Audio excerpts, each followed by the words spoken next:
Hello and welcome to another gentle descent into the past. Tonight we'll open the doors to a world once lost, now rediscovered through quiet storytelling. Perhaps you're lying still beneath the covers or letting the last hours of the day melt away. Either way, I'm honored to have you here. Let me know in the comments where you're tuning in from. Are we continents apart or just a few time zones away? Both listening as the stars come out. If you enjoy resting to soft spoken tales and thoughtful history, be sure to subscribe. There's so much more to uncover together. The medieval mind approached law differently than we do today, where we seek consistency and precedent. They often relied on tradition, divine judgment, and what we might charitably call creative problem-solving. Laws were not merely rules to be followed, but reflections of deeply held beliefs about morality, social order, and the very nature of truth itself. Consider the peculiar case of animal trials, a legal tradition that flourished across medieval Europe for several centuries. Yes, you heard correctly. Animals could be put on trial, complete with legal representation, formal proceedings, and even appeals. In 1386, a pig in Fête, France was tried and executed for killing an infant. The pig was dressed in human clothing for the execution, as if to emphasize its moral culpability. This was not an isolated incident, but part of a broader legal framework that held animals accountable for their actions in ways that seem almost fantastical to us now. These animal trials were not mere curiosities, but reflected deep-seated beliefs about justice and moral order. Medieval people believed that all of creation was bound by divine law, and when that law was broken even by a beast, justice demanded satisfaction. Pigs that killed children, bulls that gored farmers, and even insects that destroyed crops could find themselves defendants in formal legal proceedings. The legal representation provided to these animal defendants was often surprisingly thorough. In 1750, a female donkey was tried for bestiality alongside her human accomplice in France. The donkey's defense attorney argued successfully that she had been an unwilling participant, and she was acquitted while the man was executed. Witnesses even testified to the donkey's good character and previous virtuous behavior. But animals were not the only unexpected defendants in medieval courts. Inanimate objects too could find themselves on trial. If a sword killed someone, the weapon itself might be tried and banished from the realm. Bells that had rung during violent storms were sometimes put on trial for their role in summoning destructive weather. Trees that had fallen and killed passers-by could be formally prosecuted and sentenced to be cut down and removed. These object trials reflected a world view where the boundaries between the animate and inanimate, the moral and immoral, were far more fluid than our modern understanding would suggest. Every element of creation was seen as part of a grand moral order, and when that order was disrupted, the law stepped in to restore balance. The concept of trial by ordeal added another layer of strangeness to medieval justice. These were legal procedures designed to determine guilt or innocence through divine intervention. The underlying belief was that God would not allow an innocent person to suffer harm during these tests, making them a form of supernatural lie detector. Trial by hot iron was one such ordeal. The accused would be required to carry a piece of red-hot iron for a specified distance, usually 9 paces. Their hand would then be bandaged and examined. After 3 days, if the wound was healing cleanly, they were declared innocent. If it showed signs of infection or poor healing, guilt was assumed.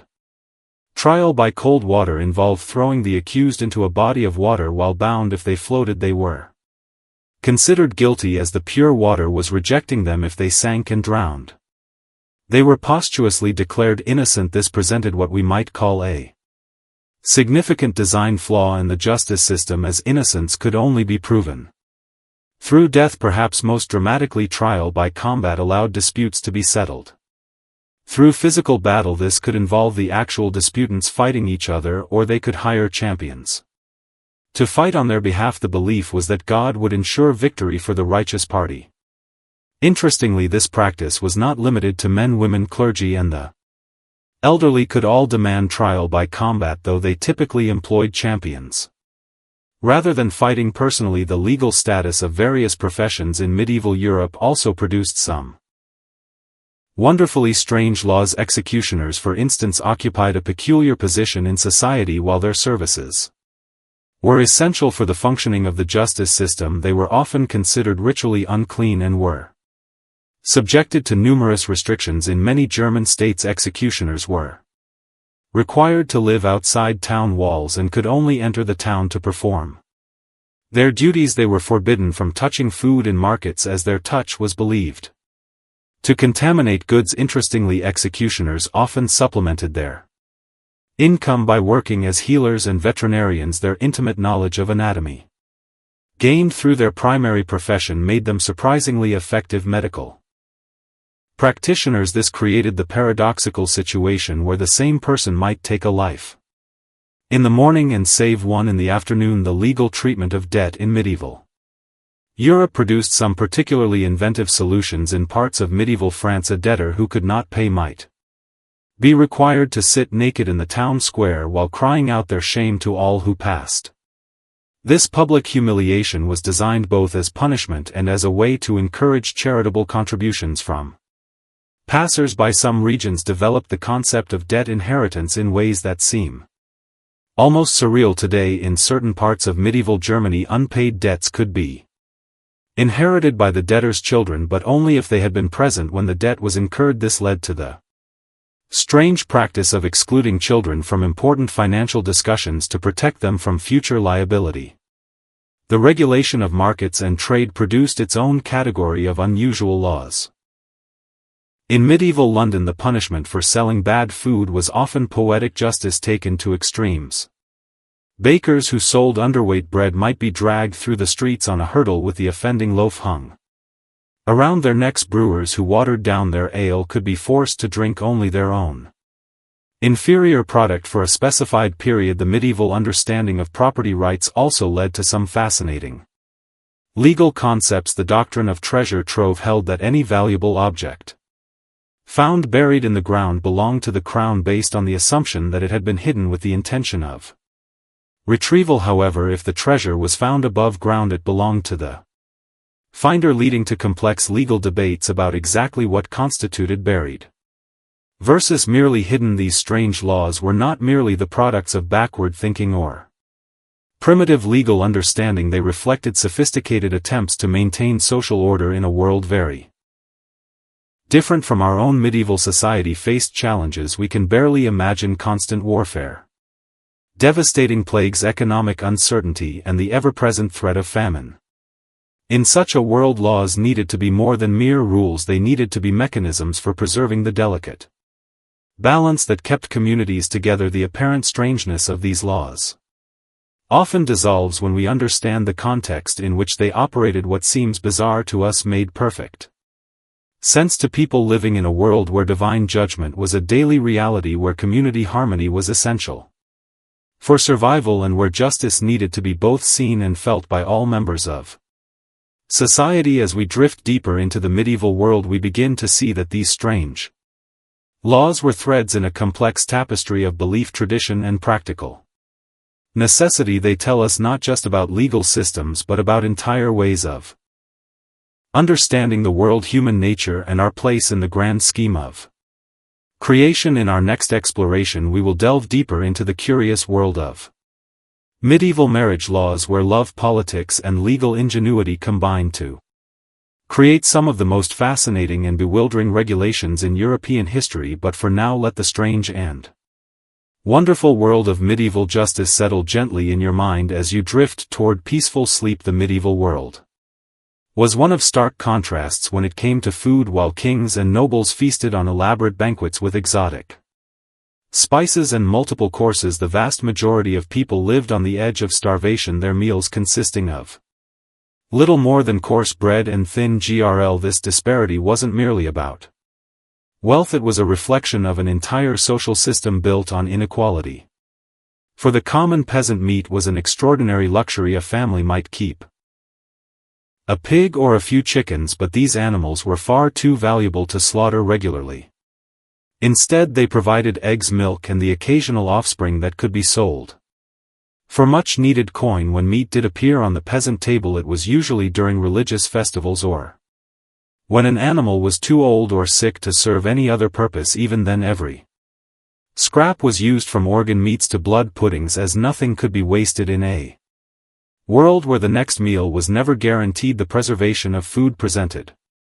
Another monumental challenge: without refrigeration, medieval people had to rely on salting, smoking, drying, and fermentation to keep their food from spoiling. Salt itself was expensive and often of poor quality, filled with impurities that could make preserved meats taste terrible or even cause illness. Fish were packed in barrels with heavy salt, creating a product that bore little resemblance to fresh seafood. Vegetables were pickled in vinegar or fermented into sauerkraut, while fruits were dried into leathery strips that could last through the winter months. But perhaps the most insidious problem was the widespread adulteration of food, and scrupulous merchants and bakers, driven by poverty and desperation, regularly cut corners to maximize their profits. Bread, the staple of the medieval diet, was often stretched with sawdust, chalk, grounder corns, or even bone meal. These additives not only made the bread less nutritious but could also be dangerous to consume. Similarly, ale and wine were frequently watered down, leaving consumers with weak, unpalatable drinks that provided little refreshment or nutrition. The story of Agnes, a fictional but representative ale wife, illustrates these challenges perfectly. Struggling to support her family after her husband's death, Agnes found herself faced with rising grain prices and dwindling customers. Desperate to make her ale last longer and increase her profits, she began watering down her brew. At first the deception went unnoticed, but word soon spread about the weak, tasteless ale. Her once loyal customers began seeking other establishments, and Agnes' reputation was ruined. Eventually she was forced to close her business, leaving her family in even more desperate circumstances. The authorities did attempt to regulate food quality through laws like the Assay of Bread and Ale, which set standards for weight, price, and quality. Violators could face fines, public humiliation in the pillory, or even corporal punishment. In some cases, dishonest bakers were dragged through the streets with their substandard loaves hung around their necks as a warning to others. However, enforcement was inconsistent and often ineffective, as the underlying economic pressures that drove people to adulterate their products remained unchanged. The lack of variety in the medieval diet was another source of suffering. While we today can enjoy fruits and vegetables from around the world year-round, medieval people were entirely dependent on what could be grown locally and what was in season for most of the year. Peasants subsisted on a monotonous diet of porridge made from barley, oats, or rye, accompanied by whatever vegetables they could grow in their small garden plots. Onions, leeks, and cabbages were among the hardiest crops, but these provided little in the way of essential vitamins and minerals. The seasonal nature of food availability meant that late winter and early spring were particularly difficult times. By then the previous year's harvest would be running low and the new crops had not yet matured. This period, known as the Hunger Gap, was when malnutrition was most severe and death rates highest. Children born during these lean months often suffered from stunted growth and weakened immune systems that would affect them for the rest of their lives. Spices, which we now take for granted, were among the most precious commodities in medieval Europe. Pepper, cinnamon, cloves, and nutmeg had to be transported over vast distances along dangerous trade routes, making them extraordinarily expensive. A pound of nutmeg in the 11th century could cost as much as 7 oxen, putting it far beyond the reach of ordinary people. For the wealthy, spices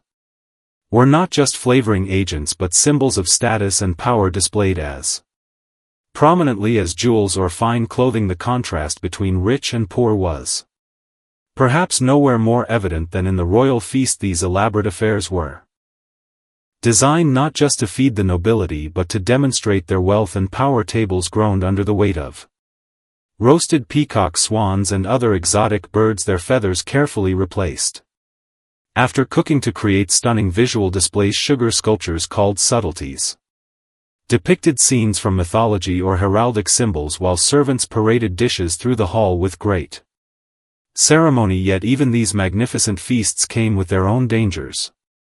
Without understanding of food safety, even the wealthy were vulnerable to food poisoning and other ailments. The death of King John of England in 1216 attributed to consuming spoiled peaches serves as a reminder that in the medieval world every meal was potentially hazardous. The king had been traveling through the countryside when he stopped at an abbey and indulged in what he thought was a harmless treat. Within days he was dead from what modern historians believe was severe food poisoning. The unsanitary conditions of medieval life compounded these food safety issues. Peasant families often shared their single-room dwellings with their livestock as the animals provided warmth. During the cold winter months, however, this arrangement meant that animal waste, insects and vermin were constant presences in the home. Food was prepared and consumed in these same spaces, with contamination almost inevitable in medieval cities. The situation was even worse. Narrow winding streets were filled with garbage, human waste and the refuse from various trades and industries. The lack of proper sewage systems meant that waste often contaminated water sources, making even drinking water dangerous. The Thames in London, for example, served simultaneously as the city's primary water source and its main sewer. A situation that contributed to frequent outbreaks of cholera, typhoid and other waterborne diseases. The Catholic Church added another layer of complexity to medieval food culture through its extensive fasting requirements.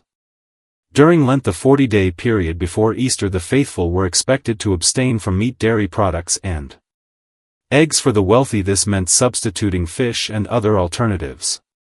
But for the poor it often meant simply going without. Wednesdays, Fridays and Saturdays were also designated as meatless days throughout the year, further restricting an already limited diet. While the Church's intentions may have been spiritual, the practical effect of these restrictions was often to worsen the nutritional status of people who were already malnourished. The story of John and Matilda, a fictional peasant couple, illustrates this dilemma. With 3 children to feed and only a small plot of land, they struggled to provide adequate nutrition. Even in the best of times during Lent, they were expected to give up the small amounts of preserved meat and dairy that provided crucial protein and calories. As the days wore on, their children grew weak and listless, crying constantly from hunger. John, a devout man, wrestled with his faith as he watched his family suffer, while Matilda secretly dreamed of the hearty stew she would make when the fast finally ended. Not all of the Church's influence on food was negative, however. Monasteries and abbeys, with their extensive land holdings and well-organized communities, often served as centers of agricultural innovation.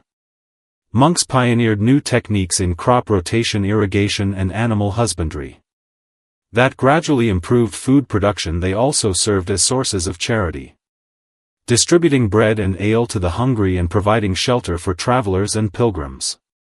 The story of St. Hildegard of Bingen exemplifies the positive aspects of the Church's relationship with food. Born into a noble family in 12th century Germany, Hildegard became an abbess and was renowned for her knowledge of herbal medicine and nutrition. She wrote extensively about the properties of different grains and foods, advocating for spelt as a healthier alternative to common wheat. Under her guidance, the nuns at her abbey produced high-quality bread that was distributed to the sick and poor in the surrounding community. Hildegard's holistic approach to nutrition, which emphasized the connection between food and health, was remarkably prescient and would not be fully appreciated until modern times. The Great Famine of 1315 to 1322 represents perhaps the darkest chapter in medieval food history. A catastrophic combination of climate change, crop failures and political instability plunged much of Europe into 7 years of starvation and misery. Contemporary chronicles paint a horrifying picture of the suffering endured by ordinary people. The Flemish chronicler William of Nantes wrote that men ate dogs, horses, cats and other unclean things, while other accounts describe people resorting to cannibalism in their desperation. The famine hit different regions with varying severity, but nowhere was spared entirely. In some areas of the Low Countries and Scandinavia, mortality rates reached 10 to 25% of the population. The German city of Erfurt saw an average of 16 deaths per day during the worst years, compared to just 2 per day in normal times. The Psychological impact of the famine was as devastating as the physical toll, creating a generation scarred by the memory of extreme hunger and loss. Even in normal times, the threat of food scarcity was never far away. A single failed harvest could spell disaster for entire communities, and peasant families lived in constant fear of the next crisis. This precarious existence shaped every aspect of medieval life, from marriage and family planning to religious beliefs and social structures. People developed elaborate strategies for coping with scarcity, from complex systems of mutual aid to detailed knowledge of wild plants and alternative food sources. The contrast between medieval food culture and our modern abundance is striking. Today we can walk into a supermarket and find fruits from South America, spices from Asia, and vegetables from around the world, all neatly packaged and ready to eat. We have access to a variety of foods that would have been unimaginable to even the wealthiest medieval nobles. Our understanding of nutrition, food safety, and preservation has transformed eating from a daily struggle into a source of pleasure and nourishment. Yet this abundance comes with its own challenges. We grapple with issues of food waste, environmental sustainability, and dietary-related health problems that were unknown in the medieval world. The global food system that provides us with such variety also creates new forms of inequality and environmental degradation.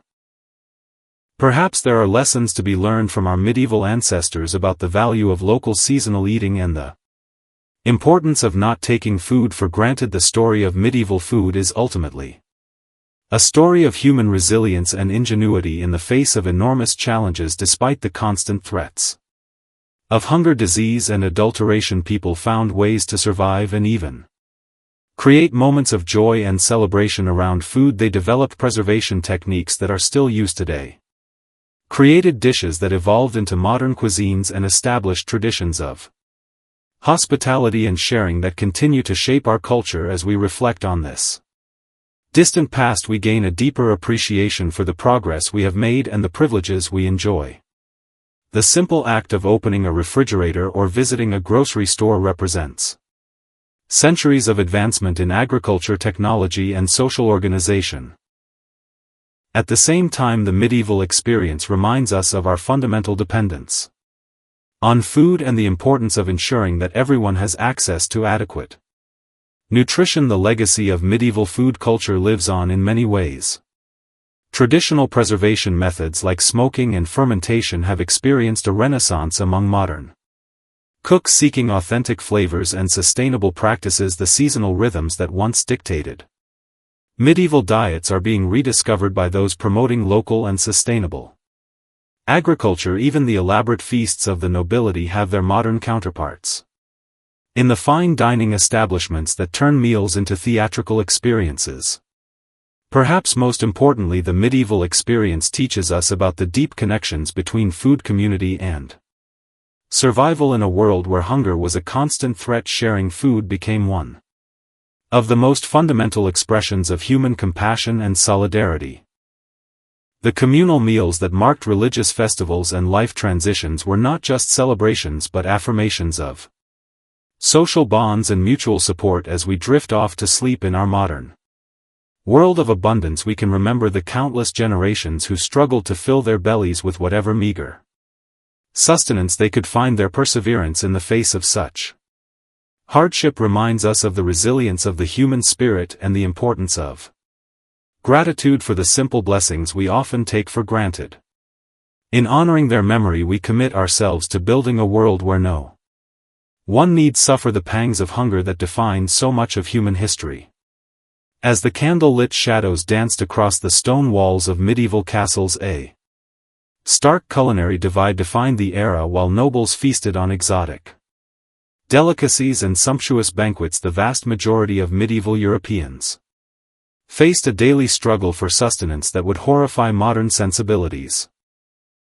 The scarcity of spices created one of the most glaring differences between rich and poor. While a pound of nutmeg in the 11th century cost as much as 7 fattened oxen, peasants made do with whatever meager seasonings they could find. Garlic, mustard, and vinegar became their primary weapons against the relentless blandness of their daily fare. The absence of reliable preservation methods meant fresh produce remained seasonal luxuries, leaving most to subsist on monotonous grains and whatever hardy vegetables could survive the harsh climate. Meat consumption revealed perhaps the starkest inequality. A prosperous peasant family might slaughter their pig only once a year, usually at Christmas, while nobles gorged themselves on elaborate dishes featuring exotic game. When meat did grace the peasant table, it often came in forms that would turn modern stomachs: organ meats, blood puddings, and cuts from animals too old or sick for other purposes. Fish offered some relief for those near water sources, but even this was typically preserved through heavy salting, creating a far cry from the delicate preparations we know today. The Church's influence permeated every aspect of medieval food culture, often compounding the hardships faced by the poor. Lent's 40-day fast meant giving up what little meat and dairy peasants possessed, while wealthy nobles could afford exotic substitutes.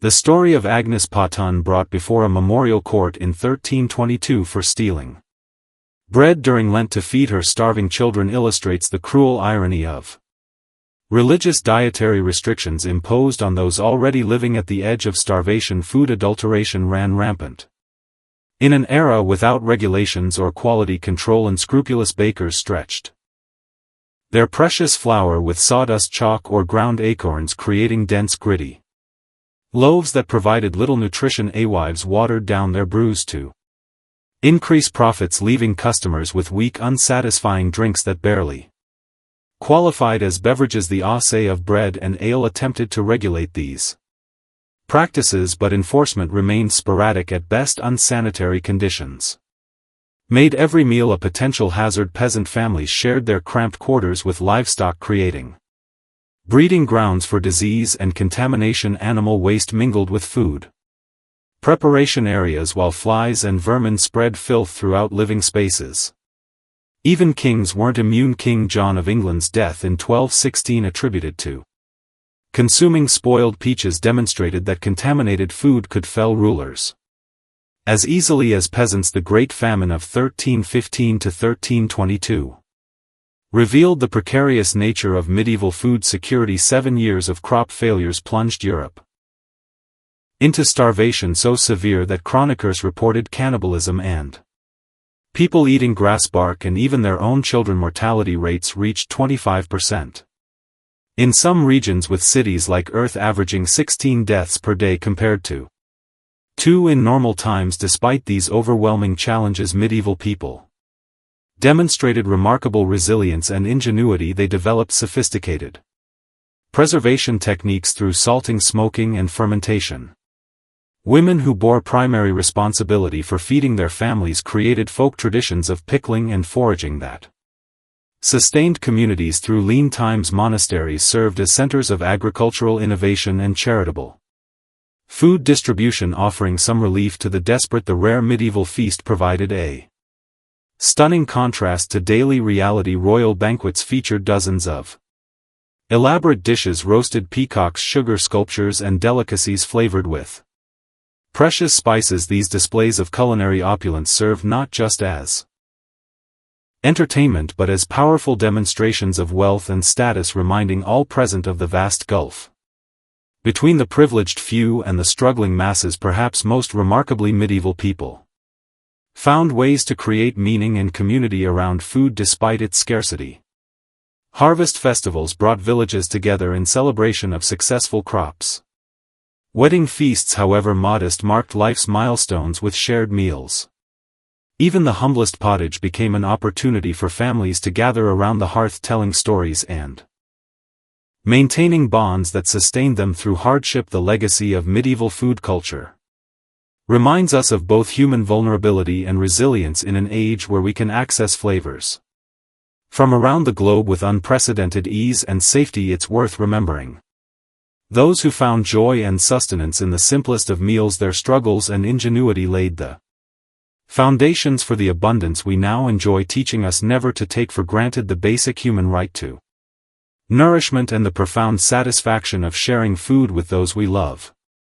As we drift off to sleep with full bellies and endless choices at our fingertips, we can honor their memory by Appreciating the remarkable journey that brought us from medieval scarcity to modern plenty. In every bite we take we taste the hard-won progress of countless generations who transform necessity into the art of cuisine, ensuring that future generations might know abundance where they knew only want. Looking at your reference videos and existing script, I'll continue from where Part 3 left off, maintaining the sleep-inducing tone while exploring the harsh realities of medieval European law and society. As we've seen, the world of medieval Europe was one where even the most basic human needs were fraught with difficulty and danger. Food was scarce, often contaminated and subject to the whims of weather and war. But perhaps even more challenging than securing one's next meal was navigating the complex and often brutal system of justice that governed daily life. The laws of medieval Europe were a patchwork of traditions, customs, and edicts that varied dramatically from one region to another, creating a landscape where justice was anything but certain.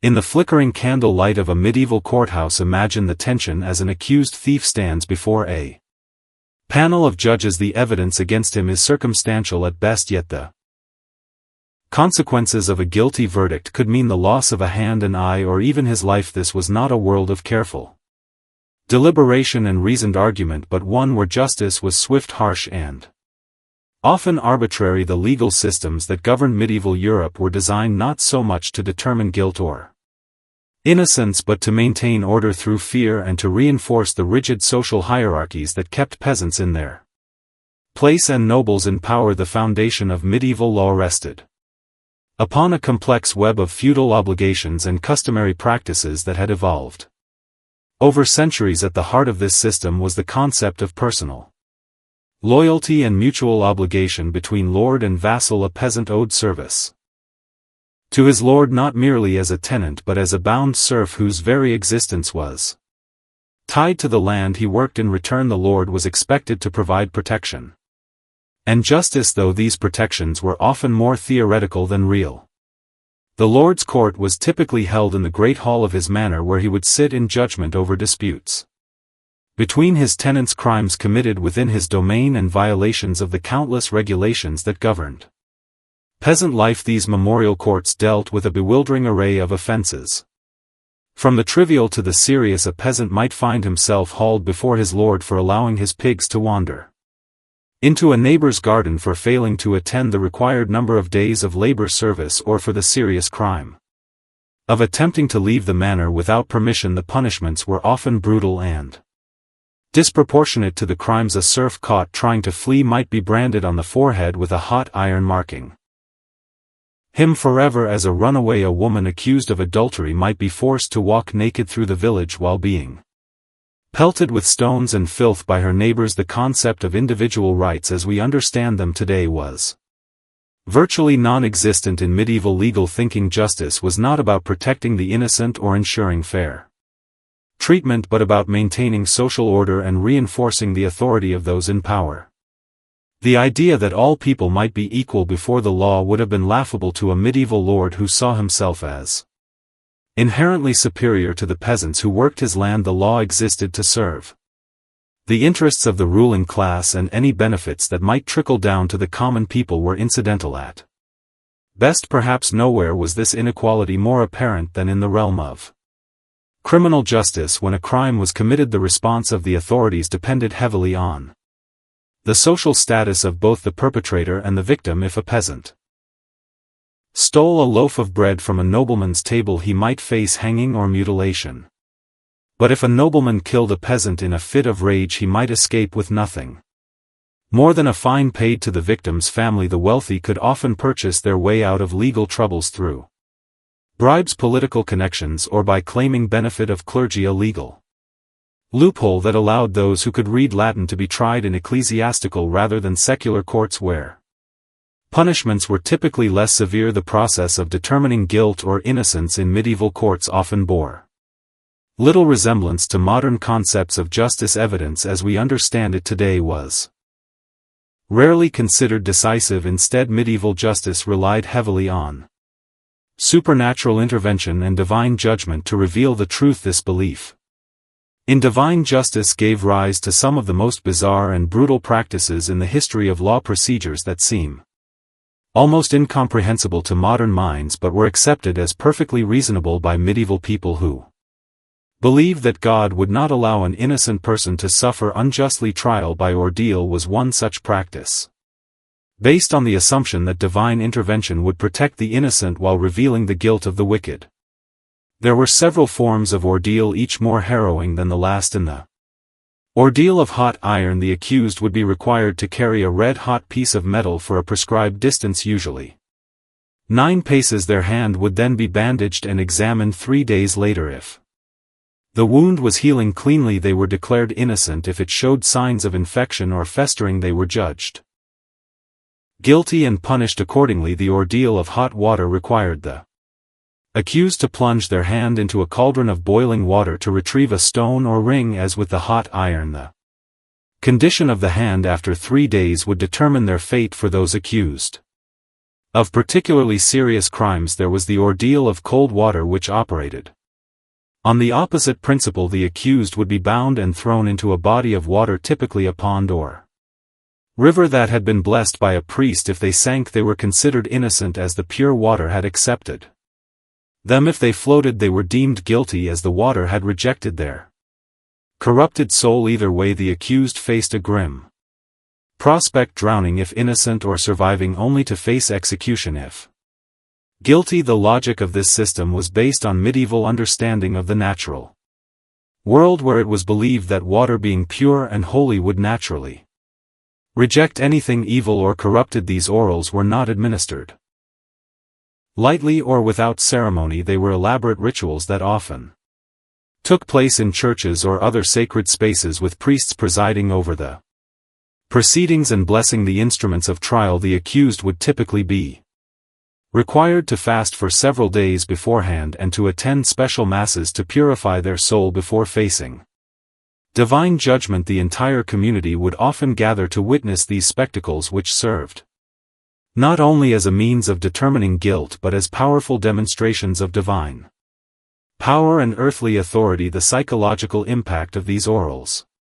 cannot be overstated. Many accused individuals, believing themselves to be guilty or convinced that God would reveal their sins, would confess before undergoing the ordeal.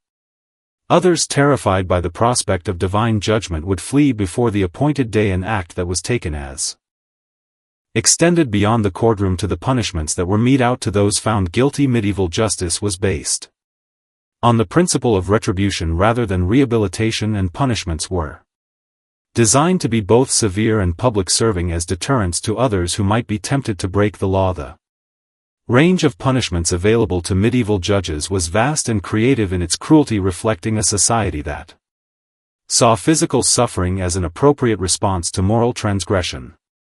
For theft, one of the most common crimes in an age of widespread poverty, the punishments varied according to the value of the stolen goods and the social status of the thief. A peasant caught stealing food might lose a hand, making it impossible for him to work and essentially condemning him to death by starvation. A repeat offender might face hanging, while someone caught stealing from a church could be sentenced to having their eyes put out or their tongue cut off. The logic behind these punishments was that the penalty should reflect the nature of the crime. A thief lost the hand that had committed the theft, a liar lost the tongue that had spoken falsehoods, and so on. Public executions were elaborate spectacles that drew crowds from miles around, combining entertainment with moral instruction in a way that seems grotesque to modern sensibilities. The condemned would be paraded through the streets to the place of execution, often accompanied by priests who would exhort them to confess their sins and prepare for the afterlife.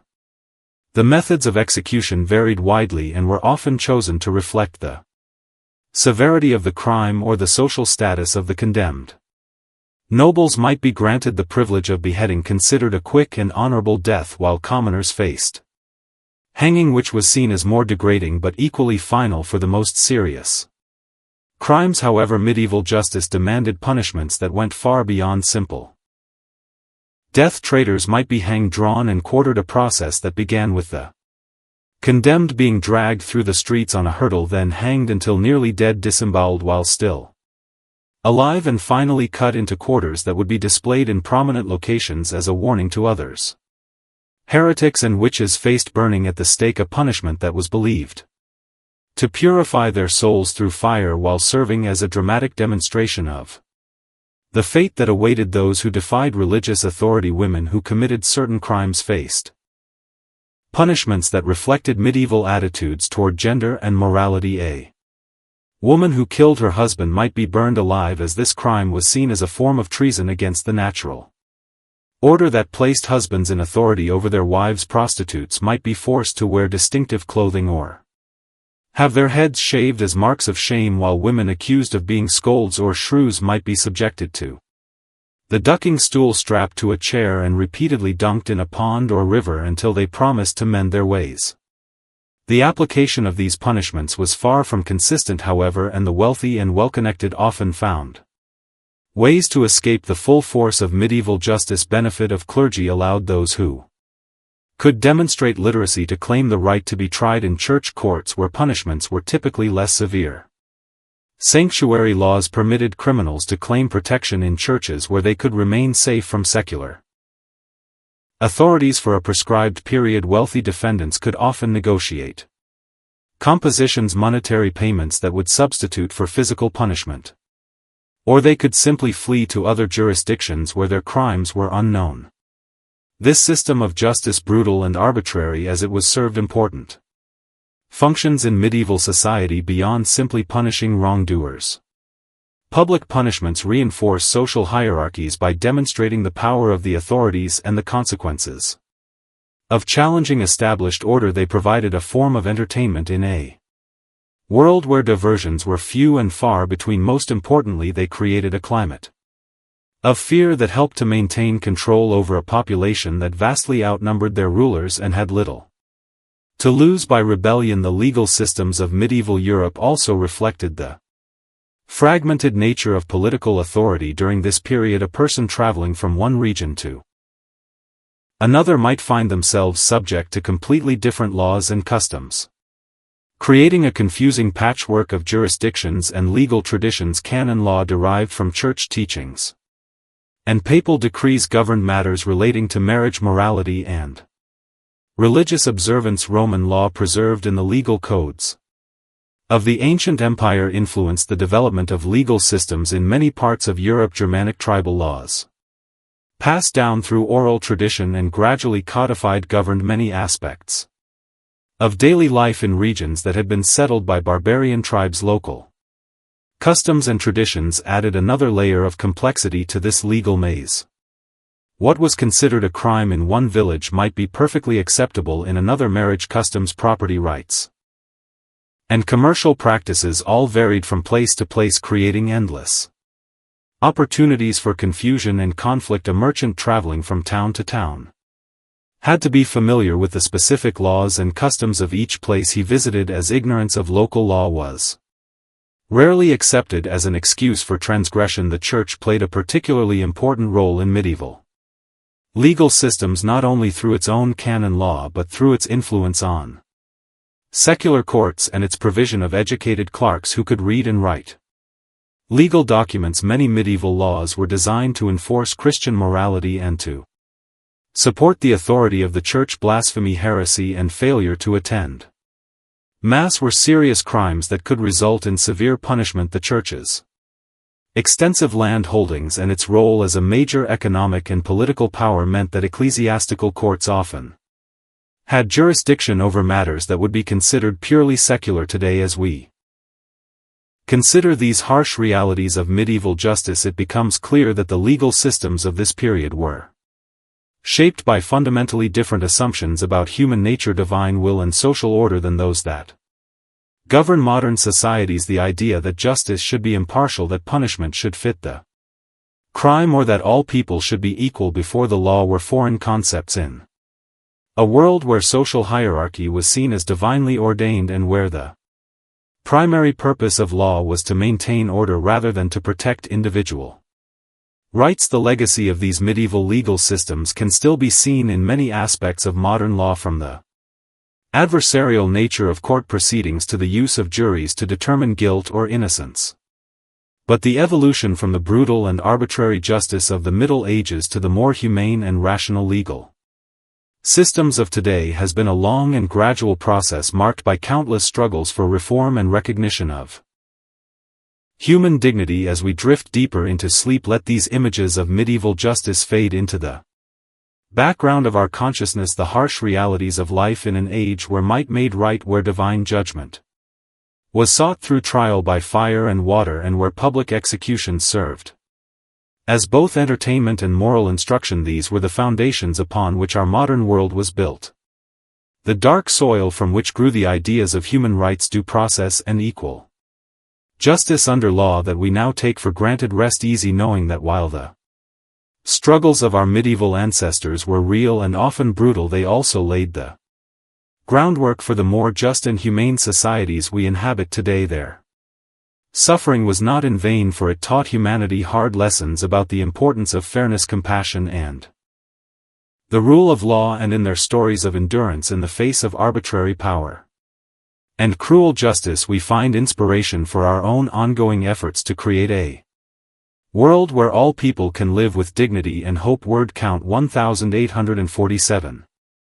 The life of a peasant in medieval Scotland was marked by the constant struggle against both human oppression and the unforgiving forces of nature, while clan warfare raged overhead and English armies periodically swept across the border, bringing devastation. The common folk faced their own daily battles that were no less dire for being mundane. Consider the plight of Hamish Mloud, a crofter working a small strip of land on the estates of his clan chief. Each morning before dawn he would wake to the sound of his wife Margaret grinding oats for the day's porridge, the rhythmic scraping of stone against stone, a familiar soundtrack to their existence. Their single-room dwelling, shared with a cow and several chickens for warmth, was perpetually damp from the highland mists that seemed to seep through every crack in the stone walls. The soil Hamish worked was thin and rocky, grudgingly yielding crops of oats and barley that formed the backbone of their diet. A good harvest might see the family through the winter months, but a poor one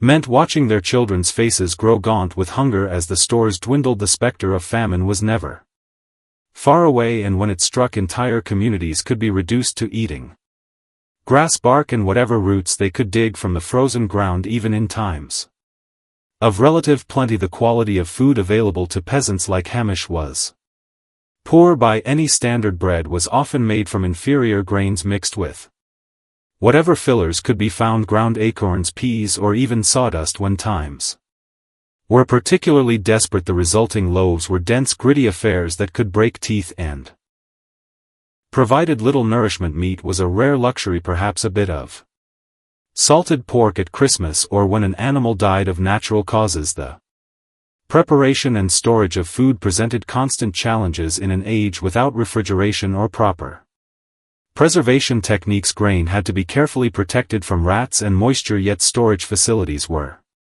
primitive at best. Milk soured quickly, meat spoiled rapidly in warm weather, and even ale, the common drink of choice since water sources were often contaminated, could turn rancid if not consumed promptly. The very act of eating was fraught with danger in ways that would be unimaginable today. Contamination was rampant, with livestock often kept in the same spaces where food was prepared and consumed. Flies buzzed constantly between animal waste and cooking pots, while vermin skewered through grain stores and kitchen areas. Food poisoning was common, and even nobles were not immune. King John of England himself died in 1216 after consuming spoiled peaches. Adding to these hardships were the religious restrictions imposed by the Catholic Church during Lent and on designated fast days throughout the year. Even the meager protein sources available to peasants were forbidden for families already subsisting on the edge of starvation. These additional dietary restrictions could push them over the brink. Margaret Mloud would watch helplessly as her children grew weaker during the 40 days of Lent, knowing that their few precious eggs and strips of dried fish must be put away in observance of church law. The unscrupulous practices of food producers added another layer of misery to peasant life. Bakers regularly adulterated their bread with sawdust, chalk, or ground bones to stretched their supplies. Wives watered down their brews to increase profits, leaving their customers with weak, unsatisfying drinks that provided little of the nutrition and calories they desperately needed.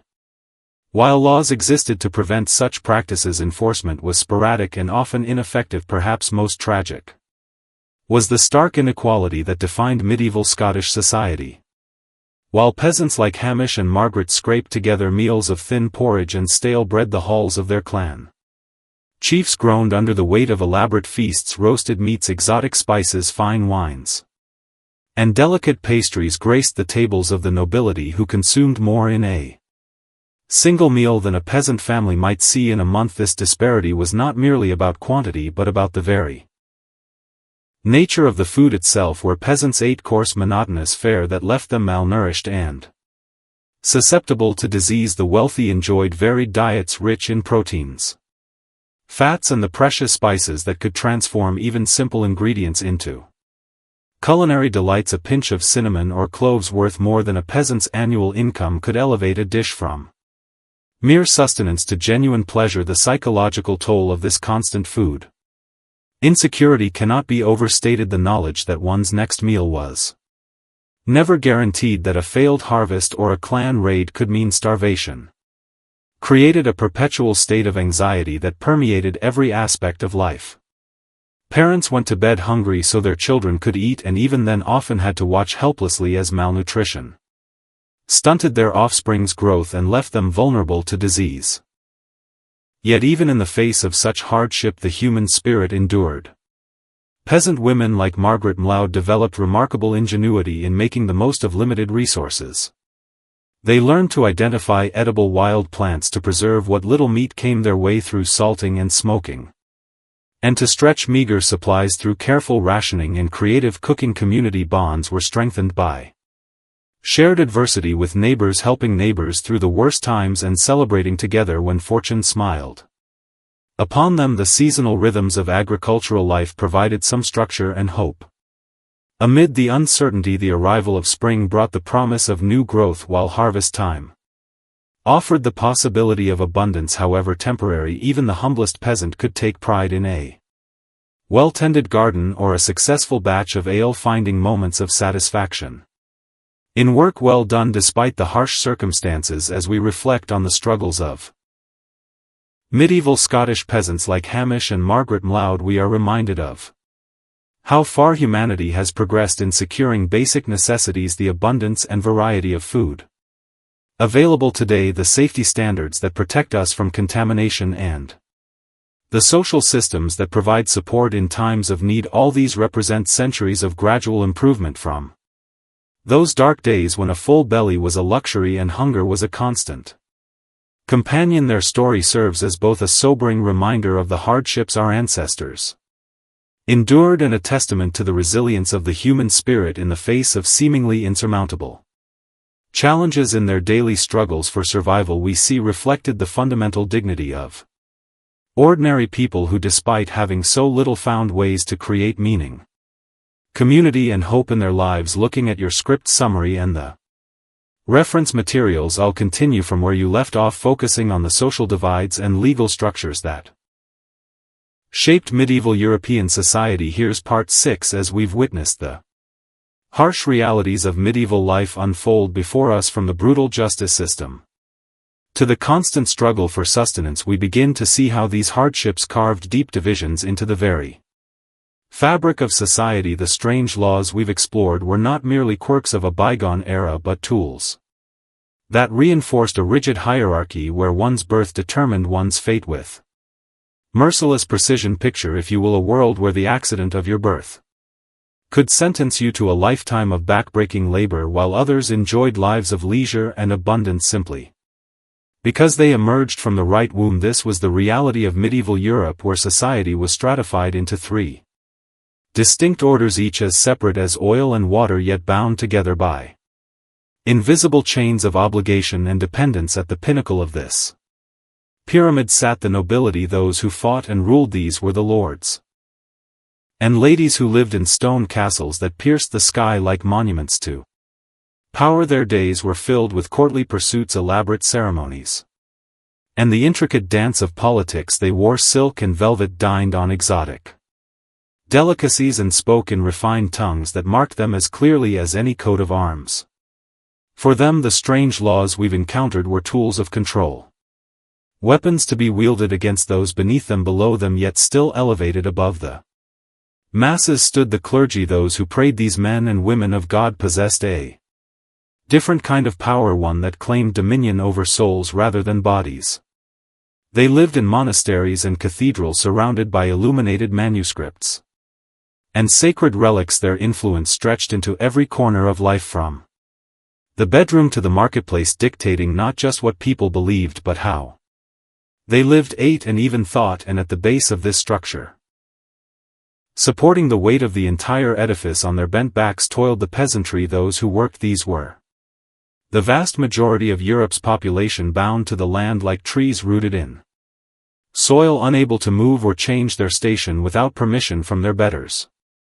They lived in hovels of mud and thatch, their hands perpetually stained with dirt, their backs permanently curved from endless labor. The legal system we've explored served to maintain these divisions with ruthless efficiency. The very concept of justice itself was different depending on which rung of the ladder you occupied. A noble who killed a peasant might pay a fine, while a peasant who stole bread could face the gallows. The trial by combat that seemed so absurd to our modern eyes made perfect sense in a world where physical prowess was seen as a divine gift, where God was believed to favor the righteous with strength and skill. Consider the tale of Sir Geoffrey de Montfort, a minor lord who found himself accused of murder by a peasant named Willem. The accusation was serious, the evidence compelling, yet when the matter came before the court, it was not witnesses or physical proof that would determine guilt or innocence. Instead, the two men faced each other in a circle of packed earth, armed with sword and shield, while nobles and commoners alike gathered to watch divine justice unfold. Willem, though strong from years of farm labor, had never held a sword in anger. His callous hands, so skilled with plow and scythe, fumbled with the unfamiliar weight of steel. Sir Geoffrey, trained from childhood in the arts of war, moved with the fluid grace of a born killer. The outcome was never truly in doubt. When Willem fell, his blood seeping into the earth he had worked all his life, the